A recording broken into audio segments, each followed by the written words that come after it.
ବାଘ ନାଚିବ।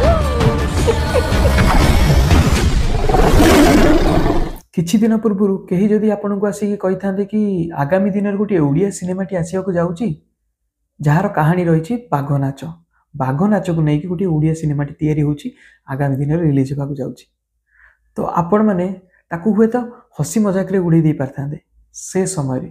କିନ୍ତୁ ମୋତେ ଯଦି କେହି ଆସିକି କହିଥାନ୍ତା କି ଆଗାମୀ ଦିନରେ ଗୋଟିଏ ଓଡ଼ିଆ ସିନେମା ଆସିବାକୁ ଯାଉଛି ଯାହାର ଶୀର୍ଷକ ରହିଛି ବାଘ ନାଚ, ବାଘ ନାଚକୁ ନେଇକି ଓଡ଼ିଆ ସିନେମାଟି ତିଆରି ହେଉଛି ଆଉ ରିଲିଜ୍ ହେବାକୁ ଯାଉଛି, ତ ମୁଁ ଖୁସି ହୋଇଥାନ୍ତି, ମୋ ମନରେ ଗର୍ବ ରହିଥାନ୍ତା କି ଯାହା ହେଉ ଆମର ଲୋକ କଥା, ଲୋକ ନୃତ୍ୟକୁ ନେଇକି ଗୋଟେ ସିନେମା ଆସୁଛି। କାରଣ ଆପଣମାନେ ମୋ ପୁରୁଣା ଭିଡ଼ିଓ ସବୁରେ ବି ଦେଖିପାରିବେ କି ମୁଁ ବାରମ୍ବାର କହି ଆସିଛି, ଆମ ଓଡ଼ିଶାରେ ଏମିତି ସଂସ୍କୃତି ପରମ୍ପରା ରହିଛି, ଏମିତି ଇତିହାସ ରହିଛି, ଏମିତି ଲୋକ କଥା ରହିଛି, ଲୋକ ନାଚ ରହିଛି, ଯାହାକୁ ନେଇକି ଆମେ ସିନେମା ବନେଇ ପାରିବା। ଗୋଟେ ନୁହଁ, ବହୁତ ସାରା ସିନେମା ବନେଇ ପାରିବା। ଆମ ଇତିହାସ ସେମିତି ଧନୀ, ଆମକୁ କାହାର ନକଲ କରିବା ଦରକାର ନାହିଁ। ତ ଯେବେ ମୁଁ ଜାଣିଲି ରଙ୍ଗସୁର ବୋଲି ଗୋଟେ ସିନେମା ଆସୁଛି, ଓଡ଼ିଆ ସିନେମା, ଯାହାର ଶୀର୍ଷକ ରହିଛି ବାଘ ନାଚ, ଯାହାର କାହାଣୀ ରହିଛି ବାଘ ନାଚକୁ ବେଶ କରିକି, ତ ମୋତେ ବହୁତ ହି ଖୁସି ଲାଗିଲା। ତେବେ ଚାଲନ୍ତୁ ଭିଡ଼ିଓକୁ ଆରମ୍ଭ କରିବା। ସମସ୍ତଙ୍କୁ ମୋର ଜୟ ଶ୍ରୀରାମ। ମୁଁ ଜିତେନ୍ଦ୍ର ଆପଣମାନଙ୍କୁ ପୁଣି ଥରେ ସ୍ୱାଗତ କରୁଛି ମୋ ଚ୍ୟାନେଲ ଏଇ ନୂଆ ଭିଡ଼ିଓକୁ। ଆଉ ଏଇ ଭିଡ଼ିଓରେ ମୁଁ କଥା ହେବାକୁ ଯାଉଛି ଆମର upcoming Odia cinema, Odia film ରଙ୍ଗସୁରର ଟ୍ରେଲର ଉପରେ। ତ ଟ୍ରେଲର ଦେଖି ସାରିଲା ପରେ ଟ୍ରେଲର ଉପରେ ମୋର ମତାମତ କ'ଣ ରହିବ, ମୋର ରିଭ୍ୟୁ କ'ଣ ରହିବ, ମୁଁ ଆଗକୁ ଏଇ ଭିଡ଼ିଓରେ ଆପଣମାନଙ୍କ ସହିତ ସେୟାର କରିବି। ତେବେ ଚାଲନ୍ତୁ ଆରମ୍ଭ କରିବା ରଙ୍ଗସୁରର ଟ୍ରେଲର ରିଭ୍ୟୁ। ଆମର ଲୋକନୃତ୍ୟ, ବ୍ୟାଘ୍ର ନୃତ୍ୟକୁ ନେଇକି ସିନେମାର କାହାଣୀଟି ଆରମ୍ଭ ହେଉଛି। ଟ୍ରେଲର କାହାଣୀଟି ଆରମ୍ଭ ହେଉଛି କାଠଗଡ଼ାରୁ, କୋର୍ଟ ରୁମ୍ରୁ। ଆଜି କାଠଗଡ଼ାରେ ଗୋଟିଏ ବାଘ ବେଶଧାରିଣୀ ଝିଅଟିଏ, ହେଲେ ଜଣେ ବାଘ ନାଚ କରୁଥିବା ଝିଅଟିଏ ଆଜି କାଠଗଡ଼ାରେ କ'ଣ ପାଇଁ? କାହାଣୀଟି ସେଇଟାରୁ ହିଁ ଗତିଶୀଳ। ଗୋଟେ ଛୋଟିଆ ଝିଅଟିଏ, ପିଲାଟି ଦିନରୁ ସବୁଜିମା ଭରା ଜଙ୍ଗଲ, ପ୍ରାକୃତିକ ସୌନ୍ଦର୍ଯ୍ୟ ଭରା, ଗଛଲତା ଭରା, ବନ୍ୟଜନ୍ତୁ ଭରା ଜଙ୍ଗଲକୁ ନିଜର ମା ମାନି ନେଇଛି। ଆଜି ବଡ଼ ହେଲା ପରେ ସେଇ ମାଟି ଆଜି ନିର୍ଯାତିତ, ନିଷ୍ପେଷିତ। ସେ ଜଙ୍ଗଲର ସେଇ ମାଆର ଗଛଲତାକୁ କାଟି ଦିଆଯାଉଛି, ଖୋଳି ଦିଆଯାଉଛି ତା ଜମିକୁ, ନିଆଁ ଲାଗିଯାଉଛି ଜଙ୍ଗଲରେ, ଯେଉଁଟାକି ତାକୁ ତା ମନରେ ଆଘାତ ଦେଇଛି, ତା ମନରେ କଷ୍ଟ ଦେଉଛି। ଆଉ ସେଇ ଝିଅର ରୋଲକୁ ପ୍ଲେ କରିଛନ୍ତି ସୂର୍ଯ୍ୟମୟୀ ମହାପାତ୍ର, ଆଉ ତାଙ୍କର ବାପାଙ୍କ ରୋଲ ପ୍ଲେ କରିଛନ୍ତି ଚୌଧୁରୀ ଜୟପ୍ରକାଶ ଦାସ ସାର୍। ଆଉ ସେ ଗାଁରେ ଜଣେ ବିତ୍ତୀୟ ବ୍ୟକ୍ତି, ଜଣେ ପ୍ରତିପତ୍ତିଶାଳୀ ବ୍ୟକ୍ତି ଅଛନ୍ତି, ଯାହାକୁ ପ୍ଲେ କରିଛନ୍ତି ସମରେଶ ରାଉତରାୟ।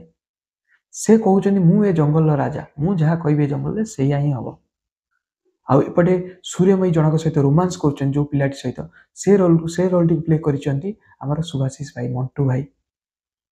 ଆଉ ତାପରେ ଜଣେ ବାଘ ନାଚ କରୁଥିବା ପିଲାଟି, ତା ସହିତ ବି ରୋମାନ୍ସ କରୁଛନ୍ତି, ଆଉ ସେ ରୋଲକୁ ପ୍ଲେ କରିଛନ୍ତି ଆମର ଦୀପାନ୍ୱିତ ଭାଇ। ସେ ତାଙ୍କୁ ଭଲ ପାଉଛନ୍ତି, ଦୀପାନ୍ୱିତ ଭାଇ ସୂର୍ଯ୍ୟମୟୀକୁ ଭଲ ପାଉଛନ୍ତି।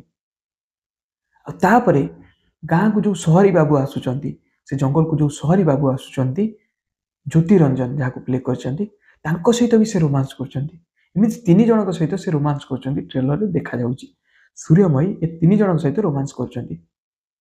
ଆଉ ସେ ଚୌଧୁରୀ ଜୟପ୍ରକାଶ ଦାସ ସାର୍ ଯିଏ, ତାଙ୍କର ଯିଏ ବାପା ଅଛନ୍ତି, ସେ ବାଘ ନାଚ କରୁଥିଲେ, ଏବେ ଆଉ କରୁନାହାନ୍ତି। ଆଉ ତାଙ୍କର ଉତ୍ତରାଧିକାରୀ ରୂପେ ସୂର୍ଯ୍ୟମୟୀ ଚାହୁଁଛନ୍ତି ସେ ବାଘ ନାଚ କରିବେ।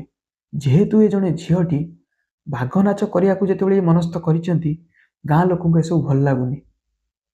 ସେ କହୁଛନ୍ତି, ତାଙ୍କର ପରମ୍ପରା ଅଛି କି ବାଘ ନାଚ କେବଳ ଜଣେ ପୁଅ ହିଁ କରିପାରିବ, ଝିଅ କରିପାରିବନି। ଝିଅଟି କେମିତି ଦେହରେ ରଙ୍ଗ ବୋଳି ହେଇକି ବାଘ ନାଚ କରିବ, ଏକଥା ତାଙ୍କୁ ପସନ୍ଦ ହଉନି।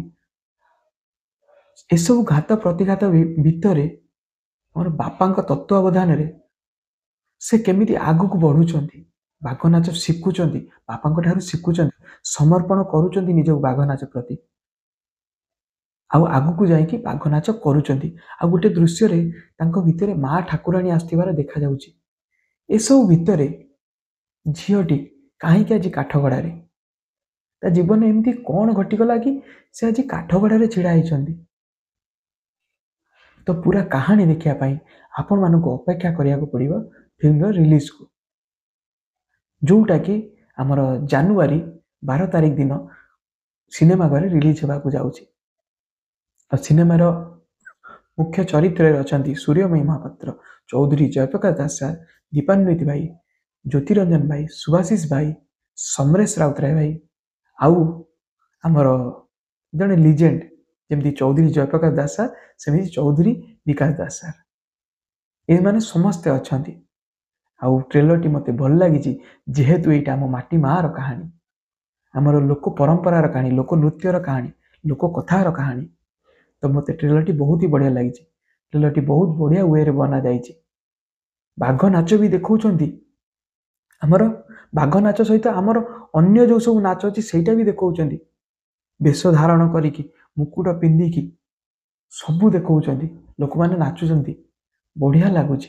जमती आपण मैंने परब रे देखी थे जमती लोक नृत्य को आम देखई से टाइप आमको ए भी देखा मिली आम लोकों कथा देखा आम परंपरार कथा देखा। तो ट्रेलर टी मते बहुत ही बढ़िया लगी। आशा करुच्ची कि आपण मानक भी ट्रेलर टी बहुत ही भल लगी।